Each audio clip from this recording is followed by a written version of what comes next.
ഒരു നടി, 4 പതിറ്റാണ്ടോളം മലയാള സിനിമയുടെ വെള്ളിത്തിര ഭരിച്ച നടി. നായികയായും കലാകാരിയായും പിന്നീട് അമ്മയായും സ്വഭാവ നടിയായും ഓരോ തലമുറയുടെയും മനസ്സിൽ ഇടം നേടിയ അതുല്യ പ്രതിഭ. 300-ലധികം സിനിമകൾ, 2 കേരള സംസ്ഥാന ചലച്ചിത്ര പുരസ്കാരങ്ങൾ, ഒരു ദേശീയ പുരസ്കാര അംഗീകാരം. ഇതാണ് ജയഭാരതി എന്ന ഇതിഹാസത്തിന്റെ കഥ. മലയാള സിനിമയുടെ ചരിത്രം തുറന്നു നോക്കുമ്പോൾ ചില പേരുകൾ ഒരിക്കലും മാഞ്ഞു പോകില്ല. കാലം മാറും, തലമുറകൾ മാറും, സിനിമയുടെ സാങ്കേതിക വിദ്യ മാറും. പക്ഷെ ചില മുഖങ്ങൾ, ചില കഥാപാത്രങ്ങളും എന്നും ഓർമ്മയിൽ നിലനിൽക്കും. അത്തരമൊരു പേരാണ് ജയഭാരതി. ലക്ഷ്മി ഭാരതി എന്ന പേരിൽ ജനിച്ച ജയഭാരതിയുടെ കുടുംബ വേരുകൾ കൊല്ലത്താണ്. ചെറുപ്പം മുതൽ തന്നെ നൃത്തത്തോടായിരുന്നു വലിയ ഇഷ്ടം. വെറും 5-ാം വയസ്സിൽ തന്നെ കലാമണ്ഡലം നടരാജൻ, രാജാറാം, വഴുവൂർ സാമ്രാജ് പിള്ളൈ തുടങ്ങിയ ഗുരുക്കന്മാരുടെ കീഴിൽ നൃത്തം അഭ്യസിച്ചു. ആ പരിശീലനമാണ് പിന്നീട് അഭിനയത്തിലും പ്രകടമായത്. ശരീരഭാഷയും മുഖഭാവങ്ങളും വികാരങ്ങളും വളരെ സ്വാഭാവികമായി അവതരിപ്പിക്കാൻ അവരെ സഹായിച്ചത് ഈ കലാപരിശീലനമായിരുന്നു. 1966-ൽ ബാലതാരമായി സിനിമയിലെത്തിയ ജയഭാരതി ആദ്യകാലത്ത് ചെറിയ വേഷങ്ങളിലൂടെയാണ് ശ്രദ്ധ നേടിയത്. കടമറ്റത്തച്ഛൻ, കൺമണികൾ, പെൺമക്കൾ, ഖദീജ, നാടൻ പെണ്ണ്, വെളുത്ത കത്രീന, പാടുന്ന പുഴ, വിരുദൻ ശങ്കു തുടങ്ങി നിരവധി ചിത്രങ്ങളിൽ അഭിനയിച്ച അവർ വളരെ വേഗം സംവിധായകരുടെ ഇഷ്ടനടിയായി മാറി. എന്നാൽ ജീവിതം മാറ്റിമറിച്ച അവസരമെത്തിയത് 1969-ലാണ്. സംവിധായകൻ പി ഭാസ്കരൻ കാട്ടുകുരങ്ങ് എന്ന ചിത്രത്തിൽ ജയഭാരതിക്ക് നായിക വേഷം നൽകി. അമ്പിളി എന്ന കഥാപാത്രം വൻ വിജയമായി. ആ ഒരു സിനിമയോടെ മലയാള സിനിമയ്ക്ക് പുതിയൊരു നായികയെ ലഭിച്ചു. 1970 മുതൽ 1979 വരെ മലയാള സിനിമയിൽ ജയഭാരതിയുടെ കാലമായിരുന്നു. ഈ ഒരു ദശകത്തിൽ മാത്രം 100-ലധികം സിനിമകളിൽ അവർ അഭിനയിച്ചു. ഇന്ന് ചിന്തിക്കാൻ പോലും പ്രയാസമുള്ള ഒരു നേട്ടമാണത്. കാക്കത്തമ്പുരാട്ടി, വിലക്ക് വാങ്ങിയ വീണ, ഒരു പെണ്ണിന്റെ കഥ, കുട്ടിയെടുത്തി, സിന്ദൂരച്ചെപ്പ്, അച്ഛനും ബാപ്പയും, CID നസീർ, 6 അടി മണ്ണിന്റെ ജന്മി, അക്കരെപ്പച്ച, മാധവിക്കുട്ടി, നെല്ല്, രാജഹംസം, ചീനവല, അഭിനന്ദനം, പഞ്ചമി, ഗുരുവായൂർ കേശവൻ, രതിനിർവേദം, വാടകയ്ക്കൊരു ഹൃദയം, കള്ളിയങ്കാട്ട് നീലി, ഇങ്ങനെ തുടർച്ചയായി ഹിറ്റുകൾ. അക്കാലത്ത് എല്ലാ മുൻനിര നായകന്മാരോടൊപ്പവും ജയഭാരതി അഭിനയിച്ചു. പ്രേം നസീർ, മധു, ജയൻ, MG സോമൻ, സുകുമാരൻ, വിൻസെന്റ്, കമൽഹാസൻ, രജനീകാന്ത് ഇവർക്കെല്ലാം ഒപ്പം വിജയ ചിത്രങ്ങൾ സമ്മാനിച്ച നായികയായി ജയഭാരതി മാറി. അതിലേറ്റവും ജനപ്രിയമായത് MG സോമൻ ജയഭാരതി കൂട്ടുകെട്ടായിരുന്നു.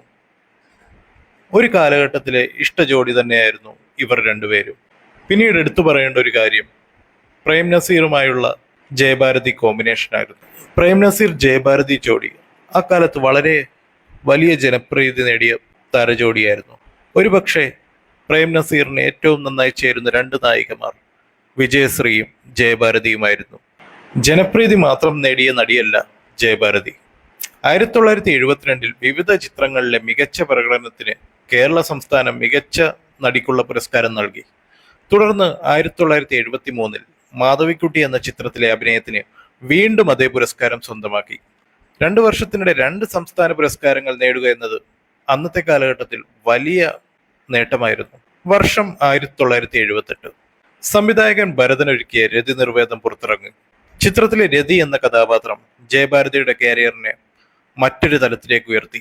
രതി ചേച്ചിയും പപ്പുവും ആ കാലഘട്ടത്തിലുള്ളവർക്ക് മറക്കാനാവാത്ത പേരുകളായിരിക്കാം. കേരള സിനിമയുടെ ചരിത്രത്തിൽ ഏറ്റവും ചർച്ച ചെയ്യപ്പെട്ട കഥാപാത്രങ്ങളിലൊന്നായി രതി മാറി. കാലങ്ങൾ കഴിഞ്ഞിട്ടും ആ കഥാപാത്രത്തെക്കുറിച്ചുള്ള ചർച്ചകൾ ഇന്നും അവസാനിച്ചിട്ടില്ല.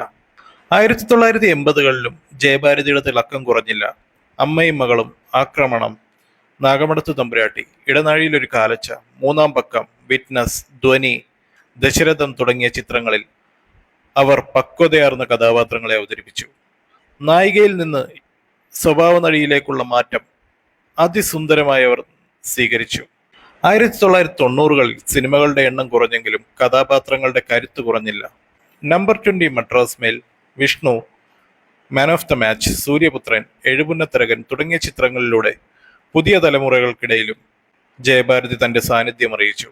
1990-ൽ തമിഴ് ചിത്രമായ മറുപക്കം എന്ന ചിത്രത്തിലെ അഭിനയത്തിന് ദേശീയ ചലച്ചിത്ര പുരസ്കാരത്തിലെ സ്പെഷ്യൽ ജൂറി അവാർഡ് ലഭിച്ചു.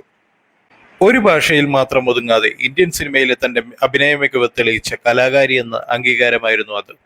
1966 മുതൽ 2002 വരെ 37 വർഷം, 300-ലധികം സിനിമകൾ. ഏറ്റവും കൂടുതൽ സിനിമ സംവിധാനം ചെയ്തത് ശശികുമാർ ആയിരുന്നു. ഏറ്റവും കൂടുതൽ ചിത്രങ്ങളുടെ നിർമ്മാതാവ് ജയഭാരതിയുടെ ആദ്യ ഭർത്താവായിരുന്ന ഹരിപോത്തനും. ഈ കണക്കുകൾ തന്നെ ജയഭാരതിയുടെ സിനിമാ ജീവിതത്തിന്റെ ആഴം വ്യക്തമാക്കുന്നു. സിനിമയിലെ തിരക്ക് കുറഞ്ഞ ശേഷവും ജയഭാരതി കലയിൽ നിന്നകന്നില്ല. സ്വന്തം വീട്ടിൽ അശ്വതി ആർട്സ് അക്കാദമി എന്ന ഡാൻസ് സ്കൂൾ തുടങ്ങി പുതിയ തലമുറയ്ക്ക് നൃത്തം പകർന്നു നൽകുകയാണ്. കലാകാരി എന്ന നിലയിൽ തുടങ്ങിയ ജീവിതം ഇന്നും കലയുടെ സേവനത്തിലൂടെ തുടരുന്നു. ചില നടിമാർ ഹിറ്റുകൾ സമ്മാനിക്കും, ചിലർ പുരസ്കാരങ്ങൾ നേടും, ചിലർ ഒരു തലമുറയുടെ ഇഷ്ടനായികമാരായി മാറും. എന്നാൽ വളരെ ചുരുക്കം പേർ മാത്രമാണ് ഒരു കാലഘട്ടത്തിന് തന്നെ പ്രതീകമായി മാറുന്നത്. ജയഭാരതി അത്തരമൊരു പേരാണ്. മലയാളത്തിന്റെ സൗന്ദര്യം.